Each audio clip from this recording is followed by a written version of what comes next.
নমস্কাৰ, আপোনাক আজিৰ ভিডিঅ'লৈ স্বাগতম জনাইছোঁ। আজিৰ ভিডিঅ'ত আমি আগবঢ়াব লৈছোঁ অক্টোবৰ মাহৰ বাবে কন্যা ৰাশিৰ মাহেকীয়া ৰাশিফল। কেৰিয়াৰ দৃষ্টিকোণৰ পৰা এই মাহটো অনুকূল হোৱাৰ সম্ভাৱনা আছে। মাহৰ আৰম্ভণিতে মংগল দশম স্থানত থাকিব আৰু বুধ প্ৰথম ঘৰত সূৰ্য আৰু কেতুৰ সৈতে অৱস্থিত হ'ব। দেৱগুৰু বৃহস্পতিৰো ইয়াৰ সম্পূৰ্ণ দৃষ্টি থাকিব।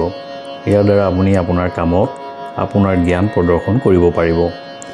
আপোনাৰ কামৰ দ্ৰুত বুদ্ধিমত্তা আৰু দক্ষতাই আপোনাক আগস্থানত ৰাখিব, যাৰ বাবে কৰ্মক্ষেত্ৰত ভাল সফলতাৰ সম্ভাৱনা থাকিব পাৰে।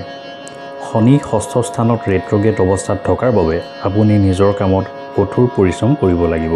কামৰ হেঁচা আহিব, কিন্তু আপুনি একো ভয় নকৰিব আৰু আপোনাৰ 100% বৰঙণি আগবঢ়াব পাৰিব।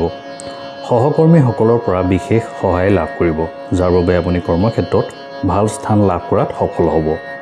ইয়াৰ পিছত 20 অক্টোবৰত মংগল আপোনাৰ এটা আদৰ্শ ঘৰলৈ স্থানান্তৰিত হ'ব, যাৰ বাবে আপুনি উন্নত ফল লাভ কৰিব। 10 অক্টোবৰৰ পৰা বুধ দ্বিতীয় ঘৰলৈ স্থানান্তৰিত হ'ব, ফলত আপোনাৰ চাকৰিটো ভাল উপাৰ্জন হ'ব। ব্যৱসায়ীসকলৰ বাবে এই মাহটো ভাল হোৱাৰ যথেষ্ট সম্ভাৱনা আছে। আপোনাৰ জ্ঞান আৰু চোকা বুদ্ধিমত্তা ব্যৱহাৰ কৰি আপুনি আপোনাৰ ব্যৱসায়ত কিছু নতুন গতি আনিব পাৰিব। কিছুমান নতুন মানুহৰ লগত নতুন যোগাযোগ স্থাপন কৰিব, ইয়াৰ পৰা আপুনি উপকৃতও হ'ব। যদি আপুনি আপোনাৰ ব্যৱসায়িক অংশীদাৰৰ সৈতে ভাল সম্পৰ্ক বজাই ৰাখে, তেন্তে আপুনি বহুত লাভৱান হ'ব। আৰ্থিকভাৱে এই মাহত আপোনাক বহু পৰিমাণে ভাল ফল দিব পাৰে, কিন্তু শনি ষষ্ঠ স্থানত ৰেট্ৰগেট পজিশ্যনত বহিব আৰু দ্বাদশ স্থানলৈ চাব, যি আপোনাৰ আৰ্থিক প্ৰত্যাহ্বানৰো সৃষ্টি কৰিব পাৰে। এই মাহত আপুনি কাৰোবাৰ স্বাস্থ্যৰ বাবে খৰচ কৰিব লাগিব বা আপুনি নিজে অসুস্থ হ'ব পাৰে, গতিকে আপুনি আপোনাৰ স্বাস্থ্যৰ বাবে খৰচ কৰিব লাগিব পাৰে। মংগল 20 অক্টোবৰৰ পৰা আপোনাৰ আয়ৰ ভাল বৃদ্ধি কৰিব। শুক্ৰ মাহৰ আৰম্ভণিতে দ্বিতীয় স্থানত থকাৰ বাবে আপোনাৰ বেংকৰ বেলেঞ্চ বৃদ্ধি হ'ব, যাৰ বাবে আপোনাৰ আৰ্থিক অৱস্থাও দিনক দিনে উন্নত হ'ব। ইয়াৰ পিছত মাহৰ দ্বিতীয়াৰ্ধত সূৰ্য আৰু বুধ আপোনাৰ দ্বিতীয় ঘৰত থাকিব। ইয়াৰ দ্বাৰা আপোনাৰ আৰ্থিক অৱস্থা উন্নত হোৱাটো সহায়ক হ'ব।